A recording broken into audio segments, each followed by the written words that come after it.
I hope so. Let's hand it to... That was...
Good morning, Galahorn!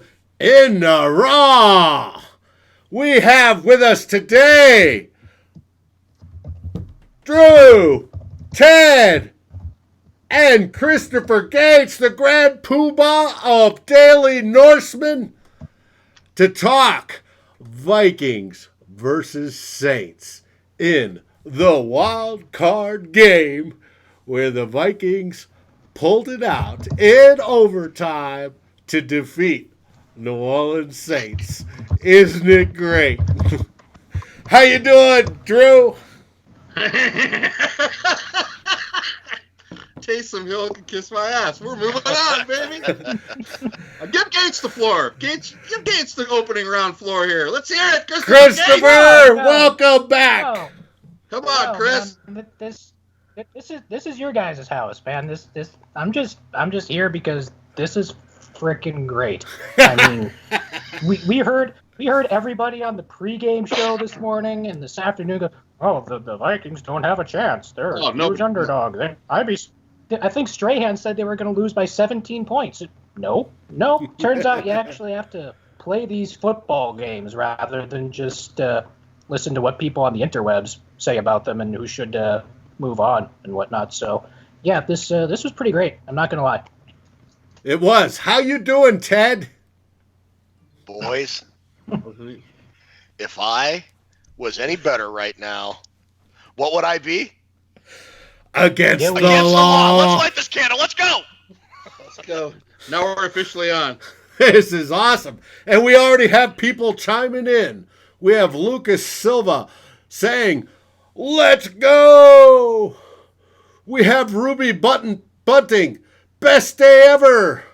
We have Bill Everson saying, skull. Wait, get that lady back. Ruby Bunting sounds hot. I want to talk to her. Ruby Bunting, I believe, is Mrs. Drew Bunting, and I believe if this is her best day ever, that means that's better than the day she married you. That's all I'm saying. I'm not saying anything else. That's all I'm saying. It's twice as better as that day. What are you talking about?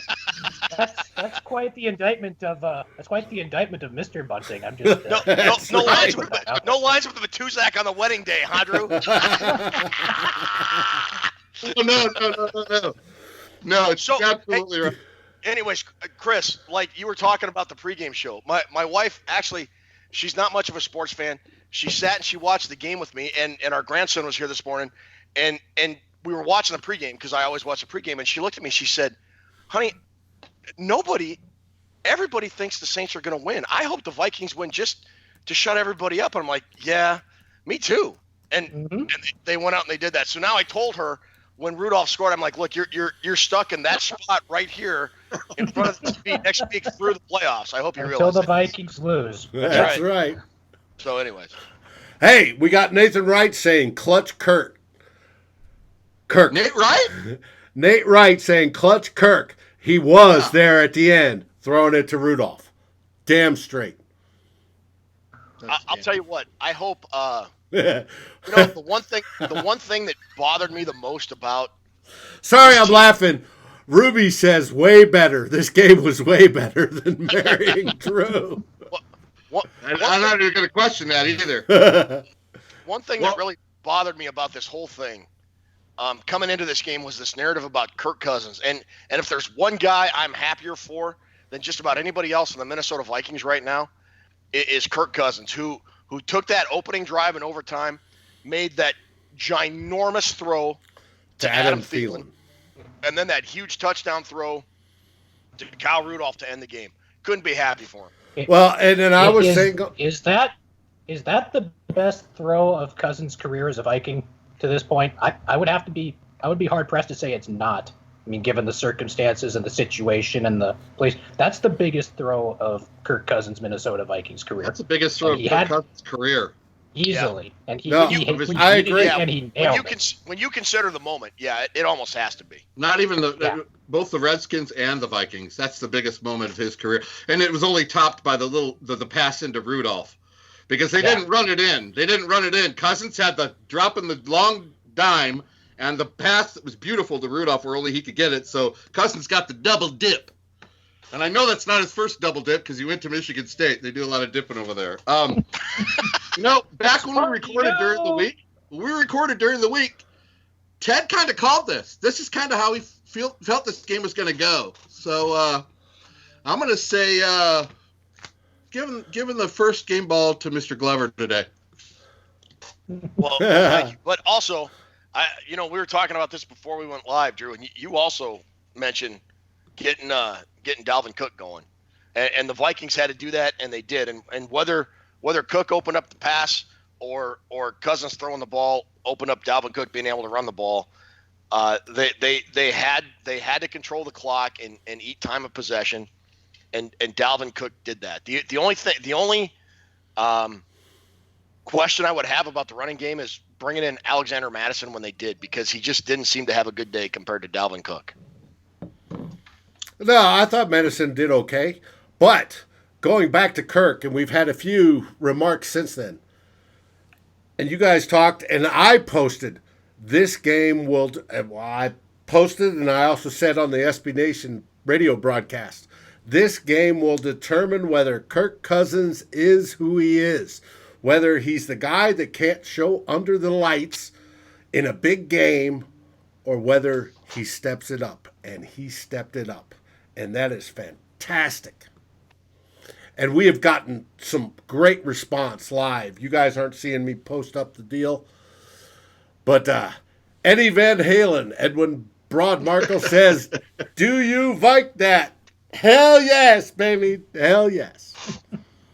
What do you think, Drew, since you are the probably most rough critic of Mike Zimmer, what do you think of that game he called on the defensive side? I'm not a rough critic of Mike Zimmer. We get along fine. I hand this game right to him and say, Mike Zimmer, you did a hell of a job. This is the game plan the Vikings wanted to have, at least defensively. At the end of the first quarter, the Saints had 2 possessions and 10 points. At the end of the first half, the Saints had 6 possessions and 10 points. The Vikings were playing it right. Zimmer played it right down the line exactly how he wanted to play it. Breeze only had 75 yards passing at the end of 3 quarters, I believe. That was our best defensive game. And after the first quarter, there's only 25 yards of offense, which was amazing. The last 5 games, the Saints were averaging 36 points a game. Breeze had 16 touchdowns and 0 picks. Mm-hmm. So Zimmer flipped the whole table on him. Zimmer played. The key to that, I thought, and we started to see it early on, and I don't know how much we saw it during the season, but they played that package where they put Danielle Hunter and Everson Griffin at the defensive tackle spots and had Weatherly and Odenigbo on the outside. And the Saints' interior lineman couldn't handle Everson. He was destroying people. And he was. They couldn't stop him. That was brilliant. They stuck with it for most of the game. That was great. I don't know why we didn't see it more during the season, but I mean, we saw it now, and it worked amazingly for most of the game. The Saints kill people between the line of scrimmage and 7 yards out. They kill people all year. The Vikings were doing just enough to make Breeze rush that thing. So he was throwing it at guys' feet. He was skipping it. He was just pressured enough where he wasn't coming through, and he never got in a groove. Zimmer, fucking big old giant beer for Mike Zimmer today. Well, actually, he drinks wine, but yes. I said on SB Nation radio show that the key would be to get pressure up through the interior. I suspected, double-A gap linebacker blitzes. But the whole of putting Everson and Danielle inside was thinking out of the box, and it was brilliant. And it achieved just that. You are absolutely correct, Chris. Look at Dave today on SB Nation Radio when I was interviewed. Yeah. Hey, it's the first time. I got to appreciate it. I love it. President, big peacock feathers coming behind you. Yeah. Now that I'm an important member of the media, good for you, David. Hey, it happens. It's a first. It's awesome, man. Ted's been doing that, multiple dozens of times. Me, it's the first time, so I got to. Oh, it's great. It was a great interview. Yeah, it's fun. The only media that wants me is Spice Network and the DEA. That's all people want to talk about. Damn, we just won this game. Hey, Shout out to that Bruce Hornsby guy. Yeah, absolutely. Mandarin Rain, you betcha. Let me ask you guys something. What were your thoughts of Kevin Stefanski's? Well, even I guess the second half. There are people that will probably complain about, because when the Vikings went into halftime, they had control of this football game, and it felt like if they could get one more touchdown, this game would be over. And it kind of felt to me like the Vikings went a little bit more conservative again, they did. Yeah, and they did. I just want to know what your thoughts were on that. Did you have faith that the Vikings would pull it out, or did you think they would lose? What were your thoughts going into the when I think it was either Troy Aikman or Joe Buck, I can't remember who said it. Said right when they started the fourth quarter, they said, "Hey, the last time the Vikings met, or the last time the Vikings and Saints met in the playoffs in 2017, the Vikings had a 10-point lead going into the fourth quarter," and I thought, "Oh, that's right. Oh, I don't feel so good right now." Anyways, what are your thoughts on that? They do everything they can to try to jinx this team. It's kind of ridiculous, but no, I understand that Dalvin Cook is probably the centerpiece of this offense. Cousins had a great game today, and I'm happy as hell for him because of what he did in overtime. But if Cook and Madison in the running game are the centerpiece of your offense, I understand wanting to go a little more conservative and give them the football. But, I mean, there are times where you got to try to take something off of play action or something somewhere. If I see that reverse to Diggs again, I swear to God, I'm going to throw shit around my house. I mean, just that page needs to be just lit on fire and just thrown away. But, I mean, I understand getting a little more conservative, but, you got to try to take your shots. And I didn't see a lot of bootlegs today. I didn't see a lot of, deep shots. And, if you're going to be a conservative run-first offense, you need to take that opportunity and try to take the bigger chunk plays off of that. And I didn't see a whole lot of that, especially in the second half, until that long one to Thielen at the end. No, I agree. They look like they went conservative. And I was saying on our group in Twitter and on Facebook that they got to keep the pedal to the metal. They can't do this. And what does it cause? It causes cardiac issues and me to drink more beer. I think Chris summed it up perfectly there. I will add this by saying the Vikings are the most bipolar team in the league. At least that's how they treat me. Bingo. They were conservative much of the second half. And then when they get the kickoff in overtime, the other bipolar part said, Stefanski just like, we were throwing it and we threw that long. It was the complete opposite of what I thought he was going to do. I thought we were going to go 3 and out. So I'm not happy with some of that conservative play calling in the second half, because when Breeze fumbled and we took the ball with 4 minutes, that's when you close the game out. You get a couple first downs and you close the fucking game out. Yes. You don't give it back to him. But the play calling in overtime was, maybe that wasn't even the play call. Maybe it was Kirk saying, "Fuck it, I'm going deep." I don't know, but I would like to see him step on the gas a little more, Stefanski, in the second half, guys. I'm still not even. I don't want to downplay the win, but way too conservative a lot of times. Do you guys remember when it was mid or late third quarter, and they showed like the sideline camera shot of Stephon Diggs really visibly upset? Mm-hmm. Yeah. And kind of it was Dalvin Cook and then Kirk Cousins, and I'm glad they showed that shot of Cousins coming up to him and Diggs going, "Yeah, okay, I got you, dog," or whatever it was he said. They kind of smooth things over, whatever. I wonder if Stefanski wasn't calling those shots, and Kirk wasn't just trying to not make a mistake, because there was that point. There was that one drive in the third quarter. It might have been it was the fourth quarter. I can't remember when it was. I'm whatever.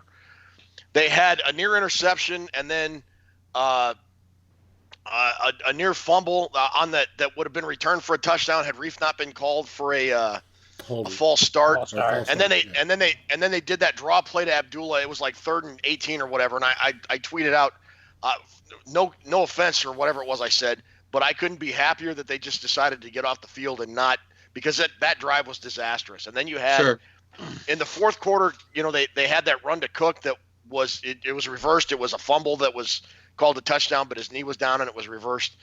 So I wonder if part of that wasn't Kirk just deciding I don't want to make that game-changing mistake that Keenum kind of did 2 years ago in this very game or in the NFC Championship. I don't want your thought, because there were times it looked like both Thielen and Diggs were wide open, and Kirk chose the check down to just get yards and get a first down and keep the chains moving. But that's just my thoughts on that.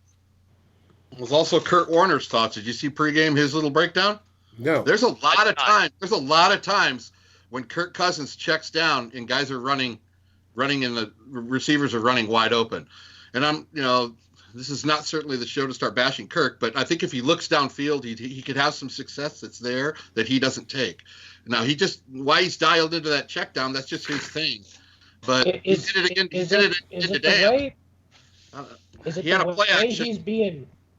Is it the way he's being coached, where he's taught to look short to long as opposed to long to short? Or because I thought a lot of quarterbacks have been taught to look for the deep stuff first and then bring it back. Is he being told to look for the shorter stuff first? Or but the play, he did play action and then he took a sack. It was towards the end. I think it was on that last drive that Ted might have just been talking about. And he took a sack. He play action and rolled out and looked like he was going to go deep. Yeah. My wife says, dude, there's two receivers running open. Why doesn't he pull the trigger? And I said, well, see his vision downfield. If he could just look downfield, I think he could have even more success than he's already having. But I'm not going to bash him for today. We paid a bunch of money for a guy, Kirk Cousins won this game for us, man. He did. He absolutely 100% did. And if anybody wants to sit here and say, well, it was Dalvin Cook, or it was the defense, or it was this, or it was that. Look, if you want to say the Vikings win as a team and lose as a team, that's fine. If that's your consistent take about this team, that's cool. Right. But there are so many people that say it's Kirk Cousins' fault when they lose. All right, fine. If you're that person, then shut up and admit it was Kirk Cousins that was the reason that the Vikings won this game today. And I'm not saying this guy is in this program, but it rhymes with a Shmave Maspato. 23 for 26. I'll never forget it. 23 and 26. And ripping on fire. Absolutely. Kirk Cousins today. Teddy goes 8 for 40, and he's the Prince of Bel Air. I don't get it. All the hate for Kirk. How was Kirk today? Kirk was 19 for 31, which wasn't great, but for 242, 7.8 yards average, the 1 TD to Rudolph, buddy, when it counts, and a 96.4 rating. Generally, this is the first game this year that he has won when he's under 100 on QBR. So he certainly was playing a lot better in the fourth quarter than he was the first. He got yes, better. I agree. He was there. shaky and tentative, and he was. I don't know what was going on in the first quarter. He looked like he was out of sorts all the way. But you know what? He didn't shell himself. He got back up on the horse, and he fucking galloped, and he got it better, and he made the game better, and he made himself better, and he won the fucking game, dropping that ball to Thielen, then dropping it to Rudy. We're going to San Francisco. Kiss my ass, Peyton! You are 100% correct, Drew. And the big deal was he did not go into his shell, which was fantastic. That first quarter, though, I don't know whether it might have been what Chris is saying about the game calling or scheming or game planning. He was really reluctant to even throw it downfield at all. And I'm thinking, if the coaches got him that scared, they need to back off and let him fucking play. Let him play. What do you think, Chris? It might be what it is, but we've seen that a lot with a lot of Vikings quarterbacks over the years. I mean, not just with, Cousins. I mean, I think we saw Christian Ponder with a lot of that, where he was overcoached to the point where he was scared to death to make a mistake. We saw it with I'm just saying that I don't know if it's the way the Vikings coach their quarterbacks, because Stefanski has been there since 2006. He was there for Childress. He was there for Frazier. He's been there for Zimmer. And all these Vikings quarterbacks, seems like, with the exception of Favre, who didn't listen to anybody but Favre anyway, so he doesn't count. But they seem like they are absolutely scared to death to make mistakes. I mean, and I don't know what it is, but that might have something to do with it. I'm not saying I'm damn sure not putting Christian Ponder on the same level as Kirk Cousins. Don't get me. I know that. And Chris, I was the last Christian Ponder defender on the planet, and that's fine. But I'm not saying they're on the same level. I think you and me died in that foxhole on that Green Bay game. Remember that Green Bay tie? We had a long conversation in the Twitter DMs. I think you and I were the last two Ponder defenders in the foxhole. Be that as it may. Somebody had to shit. I would normally agree with you, Chris. I mean, because you and I agree about almost everything related to the Vikings. Yep. But the only thing that makes me think that's not the way it is because there has been so much turnover over the years. If you've had one offensive philosophy, if you'd had a Jerry Burns running this offense for 10 or 15 years, I could buy it. But you've gone through so many offensive coordinators, even under Mike Zimmer's tenure. I mean, this is what the fifth guy in 6 years. Let's see. We had Shermer and Norv. Who else was there? Norv, Shermer. Who was last year? DeFilippo, and now Stefanski. So that's four guys in 4 in 6 years. Yeah. I mean, maybe and 7 quarterbacks. And maybe that's coming from Zimmer that's telling them, look, look for the safe option first, and then if there's something open downfield, I don't know, but it might be. I don't know. That was just something I was spitballing on that. No, it's a good theory. But the thing that struck me, even if that was their theory, and credit Thielen. I mean, I don't know if guys have ever tried to catch anything over your shoulder, much less a football in an NFL stadium during the playoffs. That was, we could say that was Kirk Cousins' biggest throw. That's Thielen's biggest catch of his career. I would lay down right now. The more I watched it on the replay, the more I was more impressed that ball, that he caught that ball and it didn't skip off the ground. To kind of listen, Bud Grant used to say these football games come down to a few plays on each side. And like Ted said last week, everybody's got talent. Let me throw a little number out there to you, which I think was the difference of the game. And we're all talking red zone. Now, the Vikings, the last 3 games, not counting last week against the Bears when they sat the starters, we're talking Chargers, team from Wisconsin, and help me out, there's one more mixed in there. Lions. Yeah. Lions, okay. Chargers, team from Wisconsin. The Vikings had 6 touchdowns total. We had 6 total. We had defensive touchdown with the fumble return against the Chargers. Okay. How many touchdowns did they have today? 3. 3. 6 in 3 games, and today they had 3. Like Bud Grant said, today when they got down to the inside the 10, they were putting it in the end zone when they had to. Well, what did you say was the key to the game, Drew? Getting touchdowns and not field goals. Well, no, that's not what you said. Who was the key to the game? That's what I said. Who was the key to the game today that you predicted in our preview show? Cook. What did Cook have? He had a couple scores down deep late in the game. He had 28 rushes for 94 yards and 2 TDs. He was it, without a doubt. When they got in the Reds, they scored 3 touchdowns, and compared to what they've had going the last month or so, the offense did wake up, and they needed to. But and everybody accused me, Drew, you just love the defense and you hate the offense. I'm still going to hang the defense with the big game ball on this one. Oh, absolutely. You better give him some stock market points or whatever you do on that too. Give him some. Speaking of Ted in the stock market, we have Bryant Rude, who comments on this. Ted, have you ever heard of Purple Buckeye? Google it. Also, I've heard of that dude. He's a 100. He's 100%. He's a jackass. If you're on Twitter, don't follow him. The guy's a complete turd. How much crow does Score North have to eat this week? Their podcasts were brutal to Kirk this week. All of it. All of the crow. As much. Set up a big old crow buffet. Have fried crow, baked crow, barbecued crow, all the crow they can handle, and then some, because they've earned every bit of it. Did anybody over there? I didn't see a lot of their pods this week because I don't like hearing about people. It's over and over again. But was anybody thinking about the Vikings coming out on top over there at Score North? Nope. I don't know. I mean, whether it was a local media or national media, there wasn't. I can't. Maybe I'm wrong, and correct me if I'm wrong in the comments, folks that are watching this. If you are, I can't think of one person, one media outlet that thought the Vikings had a chance to win, with the exception of the Good Morning Gallahorn crew on our. Who are they? Who are they? You know what we bring to the show, boys? We bring a little thunder and a little lightning. That's what we bring.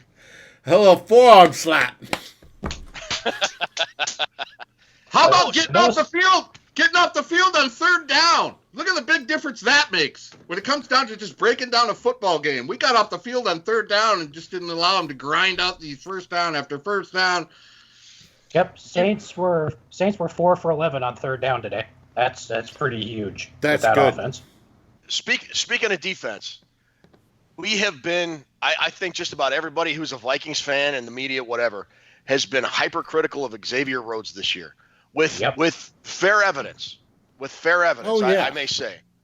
I will say today, though, I don't know if you guys remember the sequence where Alvin Kamara took a dump off pass and got like 6 or 7 yards, and Rhodes hit him. Yes, got hurt. And hurt his shoulder.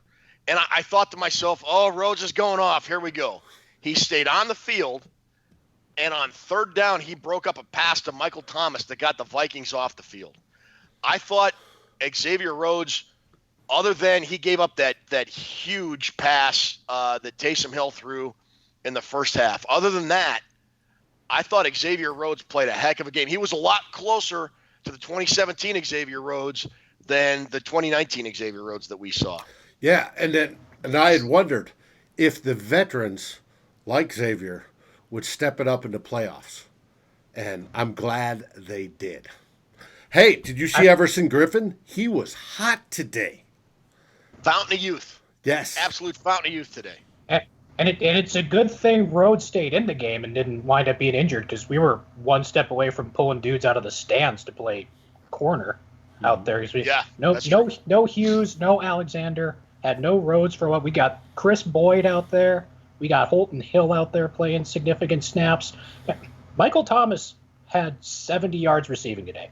For a dude that sets reception records and yardage records and whatever the hell other records he set, 7 catches for 70 yards for this, that's pretty freaking impressive. And I think that's another big part of the reason why the Saints offense, because they're so used to just being able to hit Michael Thomas whenever they want, and today they couldn't do it. Mm-hmm. Yeah. I got to say, Mike Zimmer, you can say what you want about Mike Zimmer as a coach, and we had all the noise this past week about Dallas and whatever. Mike Zimmer has, for the most part, he has the number of the New Orleans Saints and Sean Payton. He dials up a heck of a game plan, and I mentioned that in the preview show. He's played the New Orleans Saints very tough the last 3 games, and as long as the Vikings didn't beat themselves, I think I said, the Vikings had a really good chance to win the game. And Thielen fumbled on the first drive, and I'm like, here we go. But to the Vikings' credit, they shook that up. Man, they shook that off. That was a team a year ago that happens. That just steamrolls, and that becomes a huge blowout. This team said, no, it's not going to happen today. And they played a heck of a football game and figured out a way to get it done. You got to hand it to Zimmer today. This is probably the best defensive game I've seen him call. You're in New Orleans. We all know how hostile that is. He's in New Orleans. He's down corners. He's down cornerback. He's down personnel. Yeah. That guy had a fucking game plan to kill all game plans. He played it perfectly. He was the Yngwie Malmsteen and Eddie Van Halen combined today. Mike Zimmer was on a roll defensively, and the only thing I wish you would have done is if he would have ran across the field at the end of the game doing this towards John Payton. He was Randy Rhodes, baby. Randy Rhodes, the crazy train. Mike Zimmer called an absolutely fantastic game today. Yeah. And he right down the line. I mean, he's short guys. He doesn't care. He knew there's a fine balance. We're playing the Saints, okay?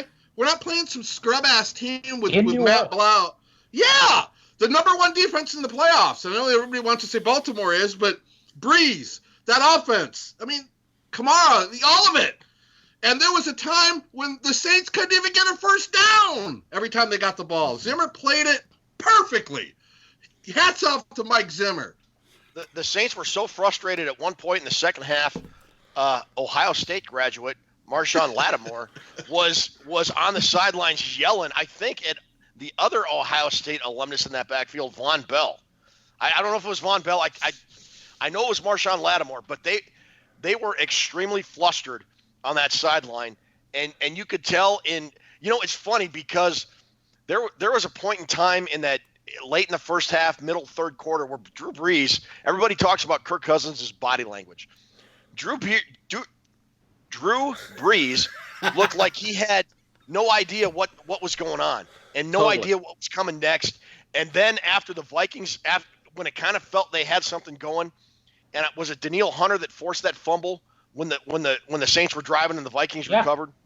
It felt from up until prior to that drive, because the Saints really sort of had a kind of groove on. It looked like Drew Brees had no answers for what the Vikings were doing, and it was so awesome to see. Yes, it was. You talked about Hunter, and he was going up against a guy today in Ramachek at that tackle spot that got all pro. Danielle Hunter beat that guy's ass all day today, and Danielle, he can't sniff the all pro team, even though he's got to be one of the best young edge rushers in football, and he goes out there and he just whooped Ramachek up and down the field for 4 quarters, and I think that was a part of it too. I mean, Griffin, he was credited, everybody. He was credited with 1.5 sacks, as well as Griffin, who got 1.5 sacks, and they both got 3 QB hits apiece. He was awesome. They both were, and the fact that he was in was awesome. Drew Brees was not used to the pressure he got today. He just wasn't. And nobody saw that coming from the Vikings defensive line. No, it was outside of the box thinking. Except 3 old dudes on GMG. To piggyback off what Chris Gates just said, I've been watching Ryan Ramczyk play since Wisconsin, and he was Quentin Nelson-like at college. He was the best offensive lineman I've seen in the whole class. He owns people. He played a bowl game where they wouldn't even rush against him anymore, because he's pancaking everybody. I have never seen him get owned like that. So to say, I mean, if Hunter could do it against him, that's scary to think what he can do to the rest of the league. And on Ted's point about Drew Brees' face, at one point they showed him, and I looked at Ruby and I said, that's the kind of look I used to have in my face when my mother used to drag me to the craft store when I was little. He did. He looked lost, didn't he? It was almost like he wasn't frustrated. It was beyond frustrated because he didn't look mad. He just looked kind of like he had smoked too much pot and forgot where he parked his car. It was weird. Yeah, he had there was a large chunk of that football game where the Saints had no idea what the Vikings. It felt like they had no idea what the Vikings defense was doing, and if they did know about it, there wasn't anything they could do about it. I think they were completely flustered by, like Dave mentioned, when they moved Hunter and Griffin inside, and they had the 4 defensive ends rushing, and I think it produced 1, if not 2 sacks. That completely threw the Saints off, and they had, was it 3 with that 3 formation, total. with that setup? Yep. What a great total, but yeah. What a great coaching move. It was. Now let's ask you guys this: weren't you kind of surprised that halfway through the second quarter, Sean Payton didn't start crowding the box and forcing Cousins to beat him? Because it seemed like Cook was getting yards all day. I mean, he never really shut it down, or could he not? I don't think he could. No, early on, the Vikings offensive line was just moving people. It didn't matter how many people were up front. They were just, I mean, there was a screen or a swing pass to Cook, and Garrett Bradbury's like 10 or 15 yards downfield, just running people over. And for the first half of the game, the Vikings offensive line was basically doing what they wanted to do. But I was waiting for the Saints to adjust to it, Chris. I was waiting for him to stop it. They may have, but whatever they were doing, it didn't change anything for most of that first half, because, yeah, Cook was ripping off yards, and, you know, Cousins didn't face a lot of pressure, I didn't think, during that first half. I'd have to go back and look, but, yeah, that first half, the Vikings were just kind of doing whatever they wanted on offense, as long as they weren't fumbling the ball away. It felt like the only time the Vikings had trouble running the ball was outside, especially the left side of their offensive line. Every other time, it seemed like they had a fair amount of success. Mm-hmm. And if they did have success, it seems like a hold would bring it back. The outside runs. Mm-hmm. And True. some of those Yeah, calls were ticky-tack, but we won't go into the officiating. It was a what would they call those? A composite crew where they take best guys from, line judge from this crew and the whole thing and combine them. I gotta say, there were a couple bad calls, but I will say they were even. I don't think one team got a lopsided amount of bad calls, and for the most part, they let them play, which most fans want and prefer in an NFL playoff game. I think if I were to get a game like this every week in the NFL, I would have no complaints. The Vikings got a couple bad calls, but so did the Saints. And I've always said I think these calls even out over time, and I felt they evened out. You can talk about Thielen's hold that he was called for holding, which is a ticky-tack call. There was a blindside block that the Saints were called on that was really questionable, that really changed on the punt return. Yards. On the punt return. That evened out. I don't have a problem with the way the game was called at all, to be quite honest. Was there any pass interference calls? I don't remember a one. There was. There was, one, yeah. I thought. I can't remember. I can't remember who it was on. Irv Smith. Yeah, it was on Irv Smith. It got called on Irv Smith. Yeah. Early in the third quarter, I think it was. Yeah. But no game-changing stuff at all. No, I had the game book. The game book says New Orleans was called for 6 penalties for 52 yards. The Vikings were called for 4 penalties for 26 yards. I'm with the Purple Buckeye in this. For as shitty as we see the officiating every week, as long as they're not botching it, I'm happy. Can you ask for any more? There wasn't really any big. Oh, by the way, David Stefano, O'Neal held that guy in that play. Don't give me this bullshit that he didn't hold. Oh, I thought that was ticky-tack. Oh, come on. But hey, I grew up an offensive lineman, so hey. That happens to Hunter, you'd be going ape shit. Like I said, I grew up an offensive lineman, and there's little things we should get away with, and that was one of them. It was the officiating. I'm with Ted, though. It didn't really. That's what we hope for in a game, is just to stay out of the way, guys. When Thielen made that catch and they marked him short of the first down, Remote almost went through the sheetrock, though. My wife had to save. I go, how in the hell could you mark that ball? How did he mark that ball short? Come on. Speaking of wives, Ruby had a great day, and Mrs. Purple Buckeye did as well. I don't know about Chris's wife. She may be off shopping. No, she's good. And I don't have one, which is fantastic. Anyways. Until you want to do the 5-knuckle shuffle, then you're on your own. Well, that's true. But let's wrap this up. I think that kind of implies that, doesn't it? I mean, Let's wrap this up. That's what she said. Yeah. Yeah! That is a perfect way to end a perfect game. Hey, you know what else is wrapped up? What's that? What else is wrapped up? New Orleans Saints season. They can go the hell home. And you know whose eyebrows got raised? That whole Niner staff, baby, because we are coming to Santa Clara, baby. We're coming. 87, repeat through next game. Yes. What a day. What a great day. Last words, Chris, and thanks for joining us, by the way. Happy to be here. I always love hanging out with you guys, especially after a day like today, because this was freaking great.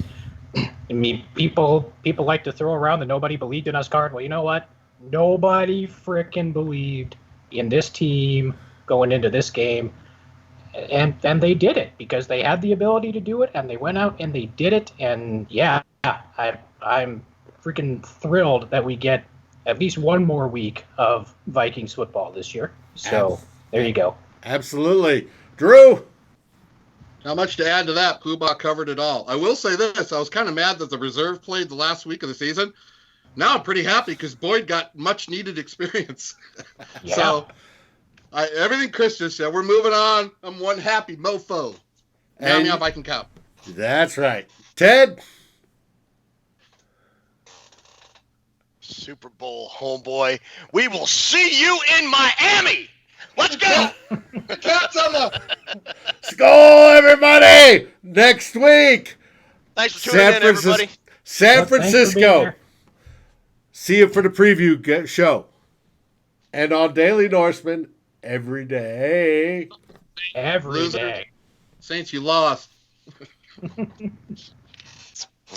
Ah.